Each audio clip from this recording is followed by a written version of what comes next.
हाँ जी, सभी को नमस्कार। हम लोग पिछली क्लास में देख चुके हैं अंडाशय के बारे में। अब हम लोग देखेंगे गर्भाशय के बारे में। गर्भाशय के बाद हम लोग देखेंगे लड़का कैसे जन्म होता है और लड़की कैसे जन्म होता। तो चलिए, आपको टाइम ना लगे, जल्दी जल्दी हम लोग पढ़ लेते हैं। लगाते हैं हम लोग हेडिंग गर्भाशय।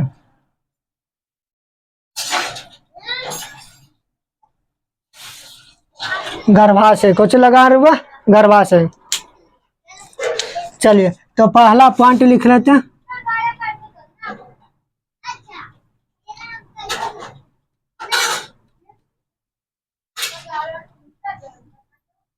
गर्भाशय में भ्रूण का विकास होता।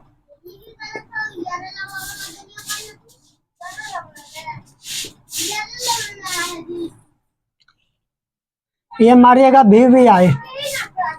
हमारा अगर जो कहीं भी ट्रिपल स्टार है तो समझ जाइए वो VVI है। यहाँ से कहीं ना कहीं कोई एग्जाम में क्वेश्चन पूछा, या तो कम्पिटेटिव हो या तो बोर्ड एग्जाम हो। तो गर्भाशय में कौची का विकास होता हुआ भ्रूण का विकास होता। तो चलिए एक बार हम लोग चित्र के अनुसार समझ लेते हैं।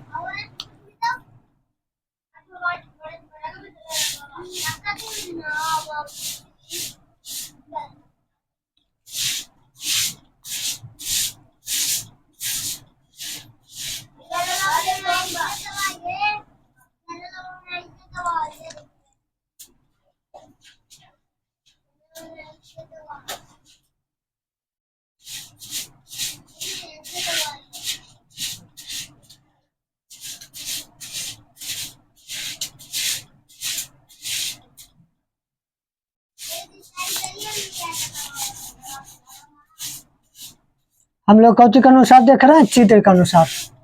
चलिए समझ लेते हैं। ये वाला भाग होता है योनि,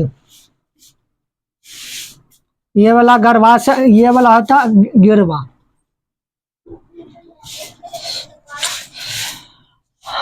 और ये वाला होता है वो अंडाशय,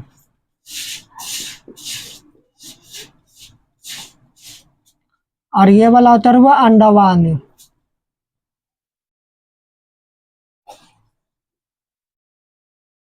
अंडवाहिनी।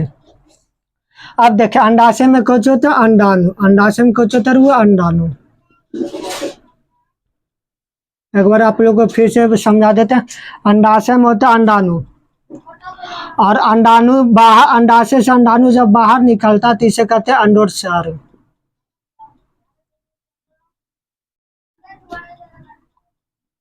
कौची कहते हैं वो अंडोत्सर्ग। अब गौर से देखिएगा, अंडाशय कौची कहता है अंडाशय से अंडाणु बाहर निकलना कौची कराता है अंडोत्सर्ग। अब ये जो खाली स्थान होता है, ये अब देखिए भाई चांस मान लेते कि निकल गया, ये जो खाली स्थान होता है, ये खाली स्थान को कहते हैं कॉपर्स्टिनियम। कौची कहते हैं वो कॉपर्स्टिनियम।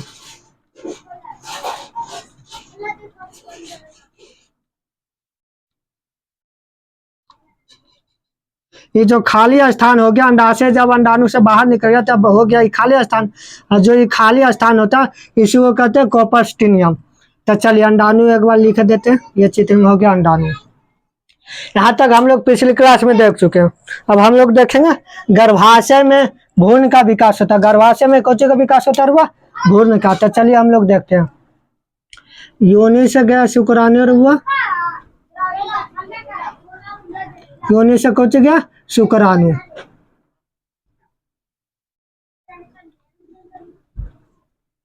योनि से कौन गया शुक्राणु, और ये अंडवानी से कौन गया अंडाणु। जब दोनों मिल गया तो हो गया निषेचित। कौन हो गया हुआ निषेचित।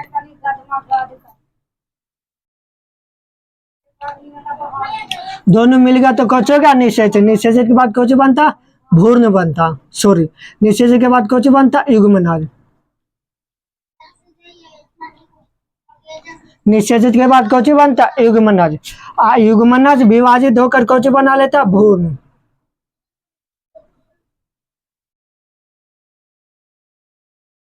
युग्मनज विभाजित होकर कौन बना लेता हुआ भ्रूण। अब ये भ्रूण जाके गर्भाशय के दीवार में जाके चिपक जाता। गर्भाशय की दीवार में कुछ हो जाता है वो चिपक जाता। तो जो चिपक जाता, जो भ्रूण जो गर्भाशय की दीवार में चिपक जाता, उसे कहते रहे बुआ, कौन सी कहते हैं, आरोपण कहते हैं। उस विधि को कौन सी कहते हैं, आरोपण।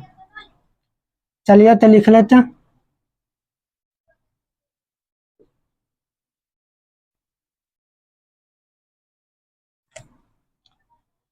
और इसी तरह से लिख लेते हैं।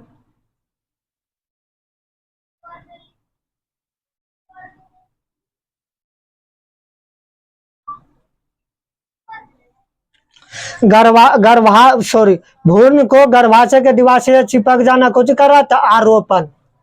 कुछ कर रहा था बुआ, आरोपण। तो चलिए, गर्भाशय में ही भ्रूण का विकास होता है। जो गर्भाशय जब दीवार में जाकर, सॉरी, भ्रूण जो गर्भाशय के दीवार में चिपक गया, इसी में बच्चा का पालन पोषण होता है। इसी में बच्चा, भ्रूण भ्रूण जो होता है वो एक का बिंदु के बराबर होता है। भ्रूण जो होता है एक बिंदु के बराबर होता है।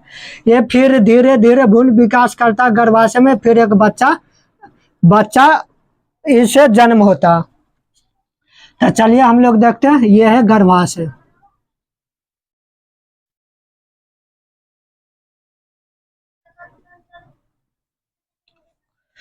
तो एक बार फिर से समझा देते हैं। भ्रूण को गर्भाशय के दीवार से चिपक जाना कहलाता है आरोपण।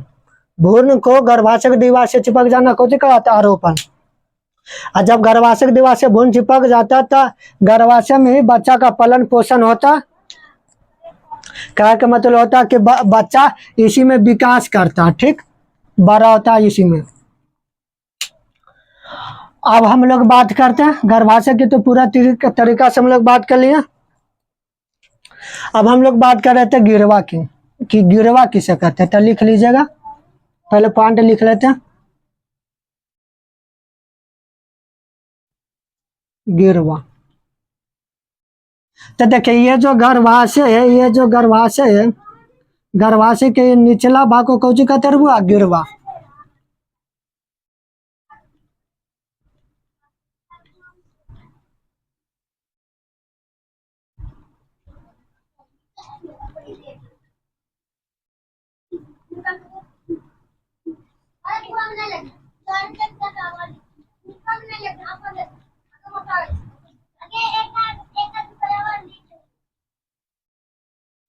गर्भाशय के निचला भाग को कौन सी कहते हैं, गिरवा। ये गर्भाशय का जो ये निचला भाग होता है उसे कौन सी कहते हैं बुआ, गिरवा।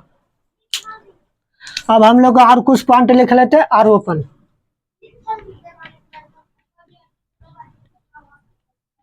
तो देखिए, ये जो भ्रूण गर्भाशय के दीवार से चिपक जाना कौन सी कहलाता है, आरोपण।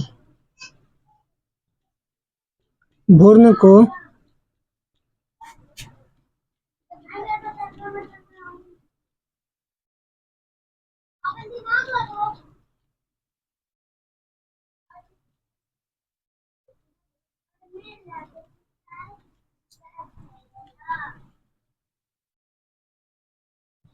भ्रूण को गर्भाशय की दीवार से चिपक जाना आरोपण कहलाता।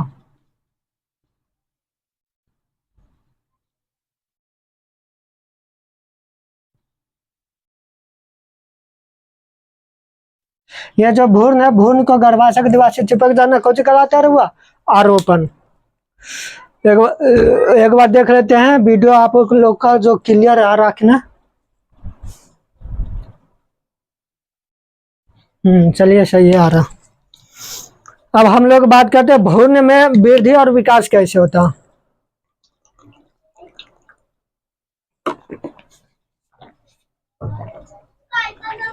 यहां तक आप लोग नोट कीजिए।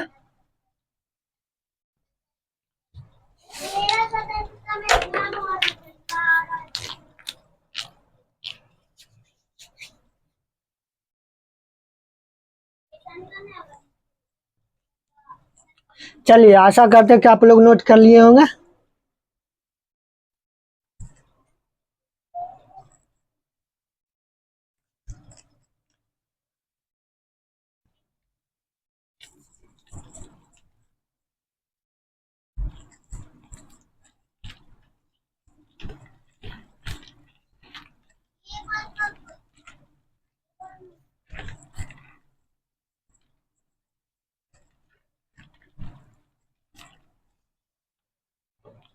चलिए अब हम लोग बात करते हैं भ्रूण की वृद्धि और विकास।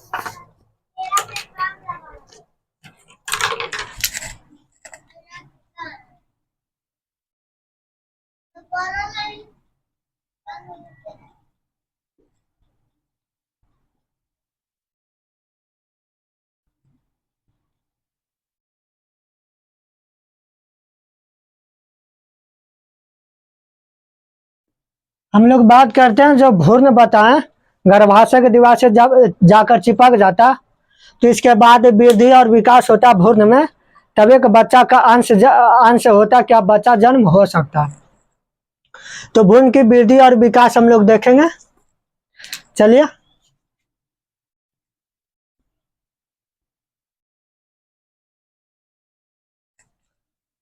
मान लेते कि यह गर्भाशय को जोड़ हुआ गर्भाशय।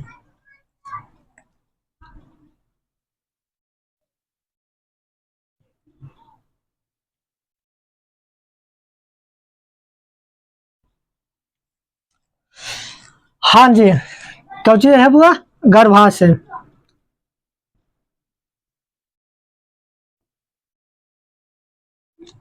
तो ये वाला जो साइड होता है, ये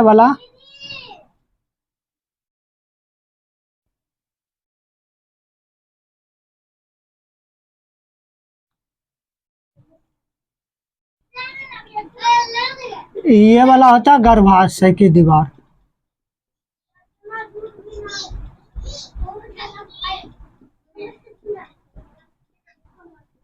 कौची होता है वो गर्भाशय की दीवार। और इसमें हल्का हल्का दर्द होता है, इसे कहते हैं प्लासेंटा या परा। इसे कौन कहते हैं? प्लासेंटा या परा।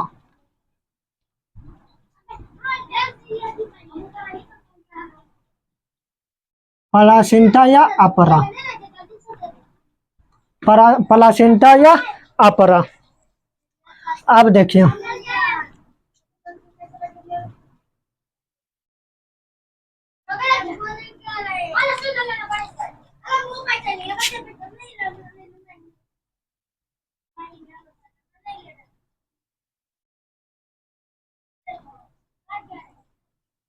ये वाला होता है वो गर्भनाल।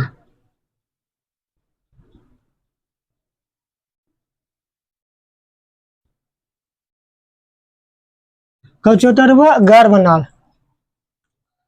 गर्भनाल ही बच्चा को अपने गर्भाशय की दीवार में चिपकले रहता, मतलब ये अटकैले रहता। और ये वाला होता है वो भ्रूण। ये वाला कौन होता? भ्रूण।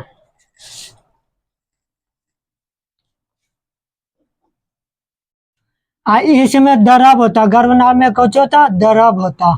देखिएगा पानी जैसा होगा, इसे कहते हैं एमनियांटिक।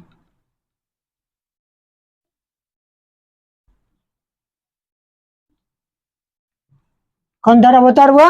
गर्भनाल में जो द्रव होता उसे कहते हैं एमनियांटिक द्रव। कौन से कहते हैं? एमनियांटिक द्रव।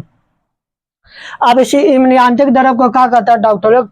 पहले तो अल्ट्रासाउंड वगैरह ये सब नहीं रहता, तो भ्रूण के बारे में पता कैसे चलता कि ये लड़का है या लड़की जन्म होने वाला।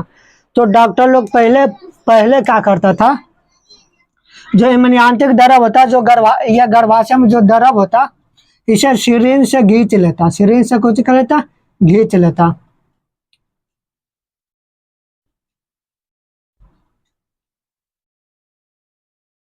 सिरिंज से कुछ कर लेता, खींच लेता। सिरिंज से खींच कर परेशान करता। कुछ कहता हुआ परेशान। सिरिंज से खींच कर परेशान करता इस द्रव में। परीक्षण करने के बाद पता चलता कि इसमें जो जन्म ले रहा गर्भाशय में बच्चा, जो गर्भाशय में है, वो लड़का है या लड़की। कहे का मतलब ये एमनियांटिक द्रव को सिरिंज से खींच कर लिंग का निर्धारण करता। कौन कहता? लिंग का निर्धारण, कि लड़का है या लड़की। और एक बात और पता चलता इसे कि सिरिंज से जब एमनियांटिक द्रव को सिरिंज से खींच कर जब परीक्षण करता, इसे जांच करता, तो इसे रोग का भी पता चल जाता कि गर्भाशय में कौन सा रोग है। बच्चा बच्चा को जन्म होगा जो कौन सा रोग होने वाला। तो चलिए हम लोग बात कर लेते हैं इम्यूनी आंतरिक द्रव की। इम्यूनी आंतरिक द्रव में जो शरीर से खींच लेते हैं, पहला काम है रोग के बारे में, कौन हुआ रोग के बारे में परेशान करना, बीमारी का पता लगाना। पहला काम करता डॉक्टर लोग कि बीमारी के बारे में कुछ करता पता लगाता, और दूसरा करता लिंग निर्धारण।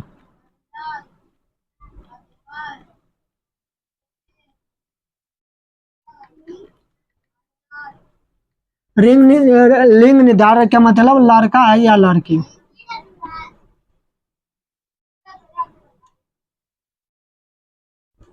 जब जो लिंग निर्धारण होता है उसे पता चल जाता कि जो गर्भाशय में बच्चा पल रहा वो लड़का है या लड़की। हाँ जी।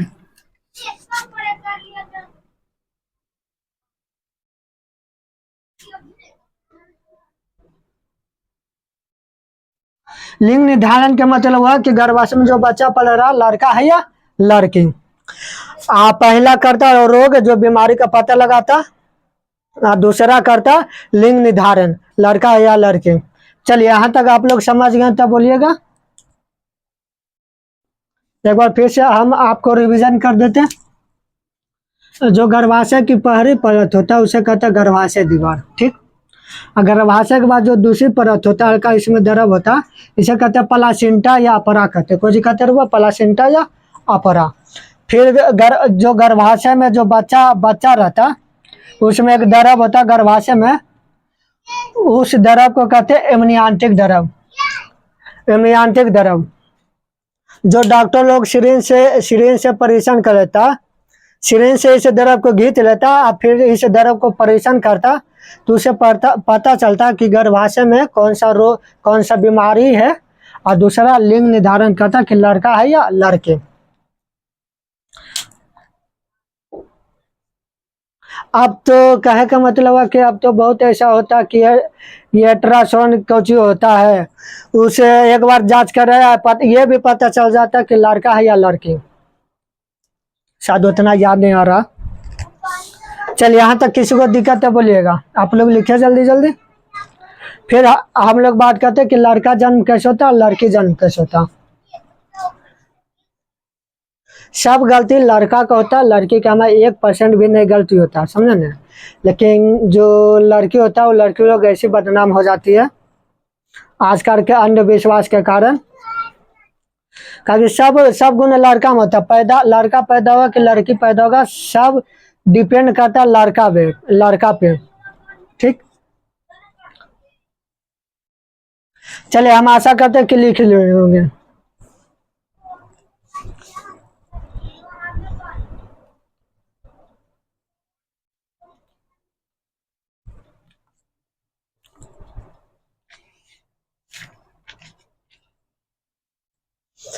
हाँ जी, आशा करते हैं कि लिख लिए होंगे।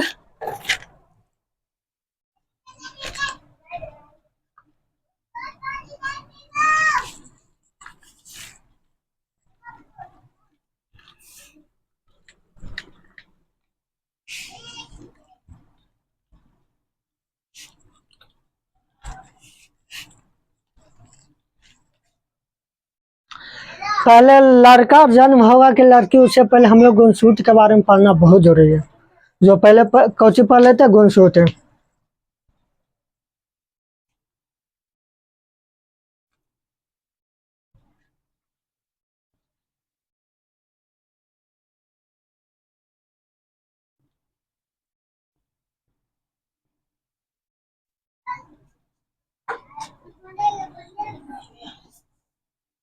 कौची पढ़ते हैं वो ऑटोसोम या लिंग गुणसूत्र। तो हम लोग जानते देखिए लिंग गुणसूत्र का है या तो ऑटोसोम के बाद बराबर।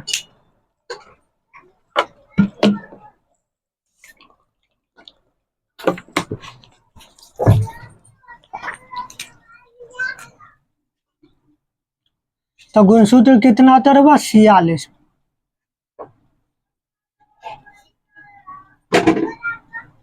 गुणसूत्र कितना आता? 46। 46 में 22 जोड़ा जो होता है,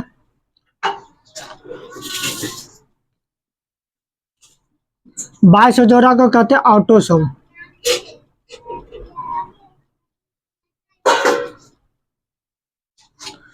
जो 22 जोड़ा होता है उसे कौन कहते हैं? वो ऑटोसोम। ऑटोसोम क्या करता? शरीर का निर्माण करता।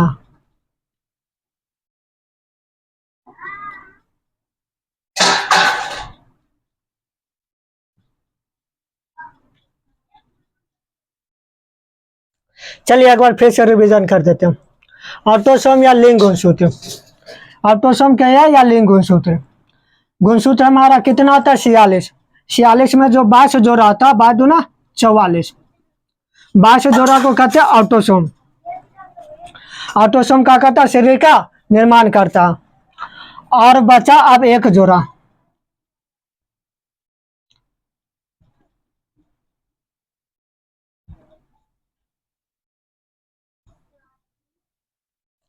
एक जोड़ा क्या करता? लिंग निर्धारण करता।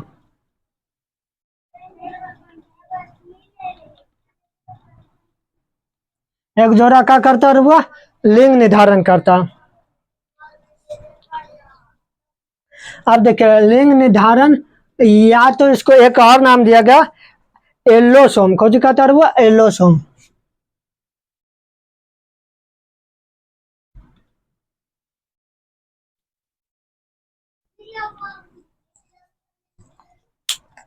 एलोसोम कहते हैं। चलिए अब हम लोग बात कर लेते हैं लिंग निर्धारण या एलोसोम के बारे में पढ़ लेते हैं। तो जो लिंग निर्धारण होता है, देखिए इसमें क्या होता, 22 44 44 गुणसूत्र तो इस साइड हो गया, बचा एक जोड़ा ये। तो एक जोड़ा हम कहा था, एगो एक्स होता, एक बाई होता। एगो एक्स होता, एगो क्या होता है? बाई। तो देखिए क्या होता, एक्स एक्स होता जो लड़की होता है, एक्स एक्स होता तो कुछ होता लड़की, और एक्स वाई होता तो कुछ होता वो लड़का।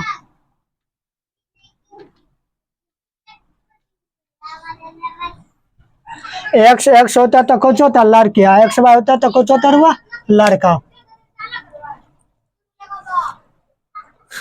अब देखिए हम लोग क्या देखते हैं, यहाँ तक लिख लीजिए पहले, फिर हम लोग आगे बात करते हैं।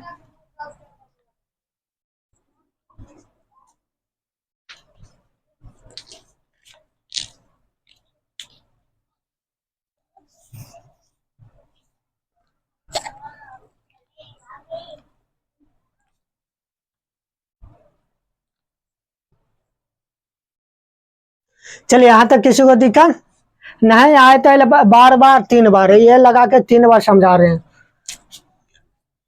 चलिए जी, ऑटोसोम या लिंग गुणसूत्र। लिंग गुणसूत्र को कह सकते हैं ऑटोसोम।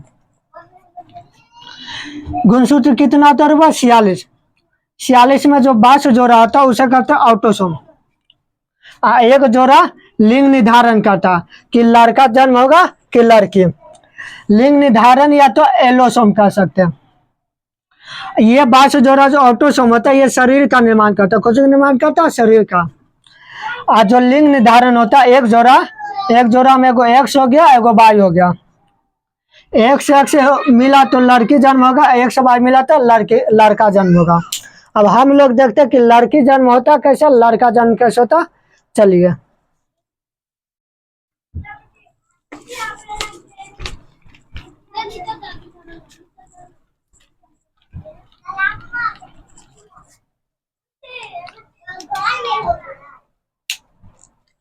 तो देखिए क्या होता, इस हिसाब से लिखते हैं।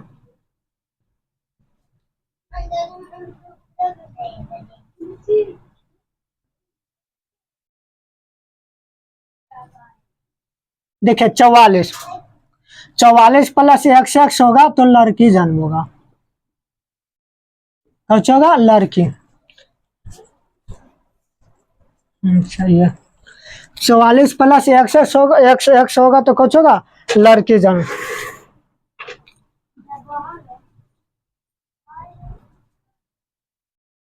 चौवालीस प्लस एक्स वाई होगा तो कुछ जन्म होगा लड़का।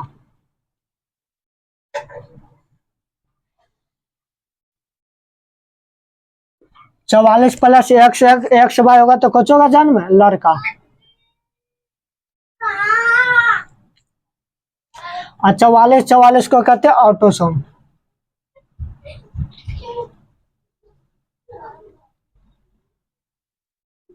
44 को कुछ कहते हुआ ऑटोसोम। चलिए यहाँ तक कोई दिक्कत। तब हम लोग बात कर लेते हैं कि आप बात करते कि लड़का जन्म होता है या लड़की जन्म कैसे होता, जो हम लोग बात करते हैं।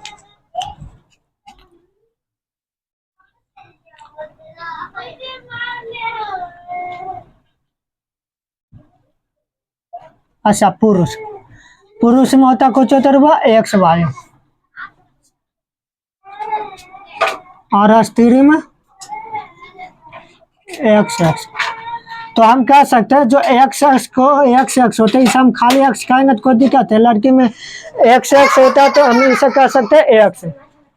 कौन कह सकते हैं हुआ एक्स एक्स को कौन कह सकते हैं एक्स।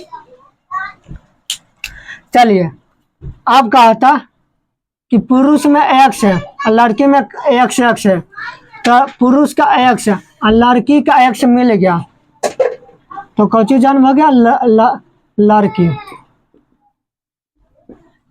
कहे के मतलब हुआ कि पुरुष में होता एक्स वाई और स्त्री में होता एक्स एक्स, तो एक्स एक्स को लिख सकते हैं खाली एक्स, कोई दिक्कत नहीं है। पुरुष से गया एक्स, लड़की में तो एक्स एक्स ही है, तो पुरुष का जो शुक्राणु होता है शुक्राणु से शुक्राणु गया एक्स, तो एक्स जाके पहले एक्स के साथ मिल गया तो कुछ जन्म हो गया लड़की। तो सब गलती तो लड़कावे के वहां। पुरुष से गया एक्स तो लड़की में तो एक्स है, एक्स एक्स मिलकर कुछ हो गया लड़की। अब पुरुष से गया बाई और लड़की में तो एक्स ही है, तो एक्स बाई मिलकर कुछ बन गया और हुआ लड़का।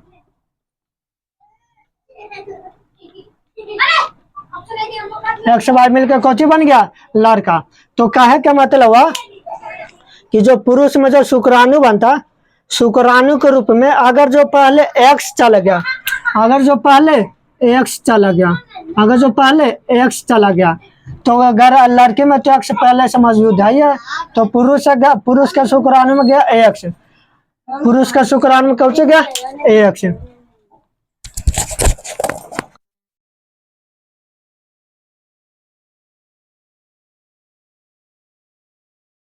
हाँ जी, पुरुष में कौन होता एक्स वाई, स्त्री में होता एक्स एक्स। तब पुरुष का शुक्राणु से गया एक्स, लड़के में मौजूद तो है एक्स, तो जो पुरुष से गया पहले एक्स तो पक्का गारंटी होगा कि जन्म होगा लड़की। ताकि पुरुष से गया एक्स, लड़की में गया एक्स, लड़की में तो मौजूद है एक्स, तो एक्स एक्स मिलकर कुछ हो गया लड़की, एक्स एक्स मिलकर कुछ जन्म होगा लड़की। और पुरुष के शुक्राणु से गया बाई, पुरुष का शुक्राणु से गया बाई, लड़की में तो पहले से मौजूद है एक्स, तो बाई एक्स कहे कि मतलब बाई एक्स मिलकर कुछ बन गया लड़का। तो बाई एक्स कहिए या एक्स वाई कहिए, बात बराबर। बाई एक्स कहिए एक्स वाई कहिए, बात बराबर। तो पुरुष के शुक्राणु के रूप में गया बाई और लड़की में है एक्स, बाई एक्स मिलकर कुछ बन गया लड़का। तो एक्स वाई जन्म होता, एक्स वाई गुण सूत्र मिलता है, कुछ जन्म होता लड़का। चलिए यहाँ तक किसी को दिक्कत।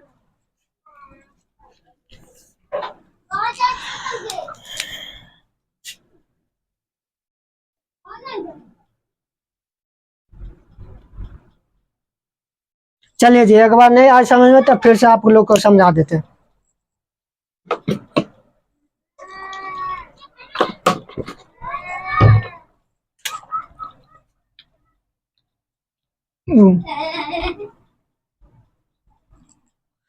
पुरुष में चलिए जी एक बार फिर से समझा देते हैं। पुरुष में होता एक्स वाई, पुरुष में कौन होता हुआ एक्स वाई, स्त्री में कौन होता एक्स एक्स।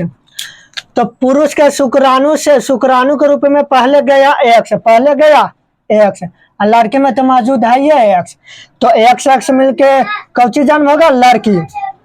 और पुरुष के शुक्राणु के रूप में गया बाई, पुरुष के शुक्राणु के रूप में कौची गया बाई, लड़की में तो पहले से मौजूद है ये एक्स, तो बाई एक्स मिलके कौची बन गया लड़का। तो सब डिपेंड है लड़का पे कि जन्म होगा लड़का या लड़की होगा, सब डिपेंड है लड़का का शुक्राणु पे। अगर जो पहले एक्स गया तो एक्स एक्स मिलके बना लिया लड़की। और अगर जो पहले बाई गया बाई गुणसूत्र गया बाई गया तो लड़की मौजूद है एक्स, तो लड़का से गया बाई, लड़के में तो मौजूद है एक्स, और बाई एक्स मिला के कुछ बन गया लड़का। हाँ तक किसी को दिक्कत?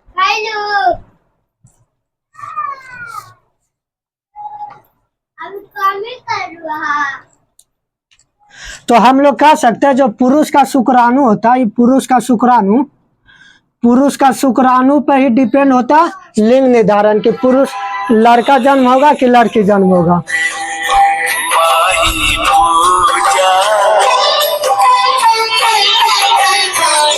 हाँ जी,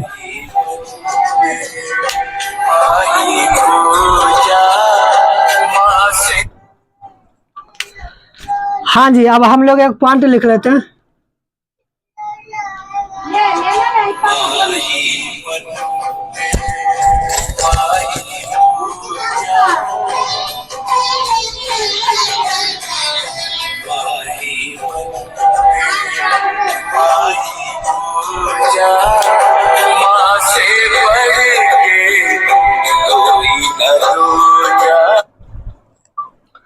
पुरुष के शुक्राणु पर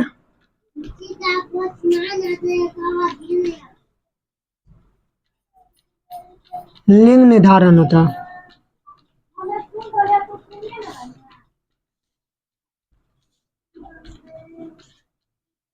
तब पुरुष के शुक्राणु पे कौन निर्धारण होता? लिंग निर्धारण होता कि पुरुष के शुक्राणु के रूप में अगर जो पहले एक्स गया तो गारंटी है लड़के में तो एक्स पहले से मौजूद होता, तो गारंटी है कि एक्स अब एक्स मिलके बना लिया लड़की, तो जन्म होगा लड़की। अब पुरुष के शुक्राणु के रूप में गया बाई, पहले गया बाई, लड़की में तो एक्स ही है, तो बाई एक्स मिला के कोची बन गया लड़का। तो सब गलती लड़का के शुक्राणु में होता। अगर जो पहले एक्स गया था तो गारंटी है कि लड़के जन्म होगा। अगर जो शुक्राणु के रूप में पहले बाई गया तो 100% गारंटी है कि लड़का जन्म होगा। तो कहा जाता है कि नियत खराब लड़का का घूंघट उठा रहे लड़की, यही कहानी होता है आजकल। चले तो पुरुष के शुक्राणु पर लिंग निर्धारण होता। अब हम लोग बात कर लेते हैं कुछ और पॉइंट की।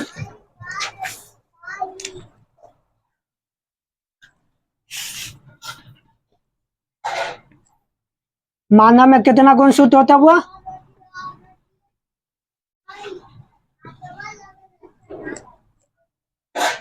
मानव गुणसूत्र कितना होता? 46। मानव गुणसूत्र कितना होता?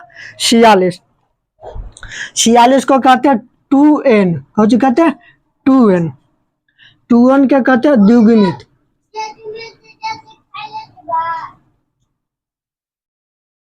द्विगुणित 2n को कौन कहते हैं? द्विगुणित। 2n को कौन कहते हैं? द्विगुणित।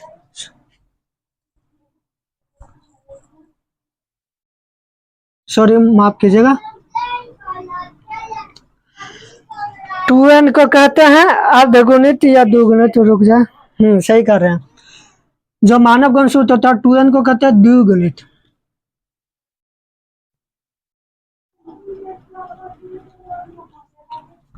और जो 46 होता 46 को कहते हैं अर्धगुणित। अब देखिए समझाते हूँ।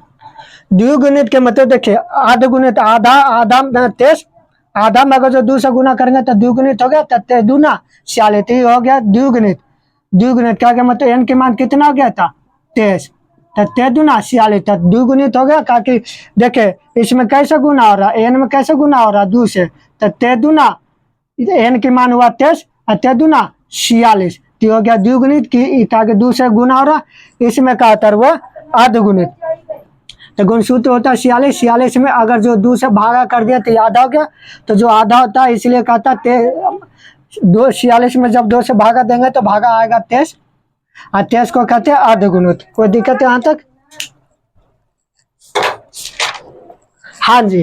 अगली बार हम लोग बात करेंगे परखनली शिशु कि बच्चा परखनली में भी जन्म ले सकता, उसके बारे में बात करेंगे। और ये सब वीडियो मेनली कहा जाए तो 12 के लिए और कोई कंपटीशन में अगर जो सहाय कह के मतलब सहायता हो जाए तो बहुत है। चलिए आज इतने ही देखते हैं हम लोग।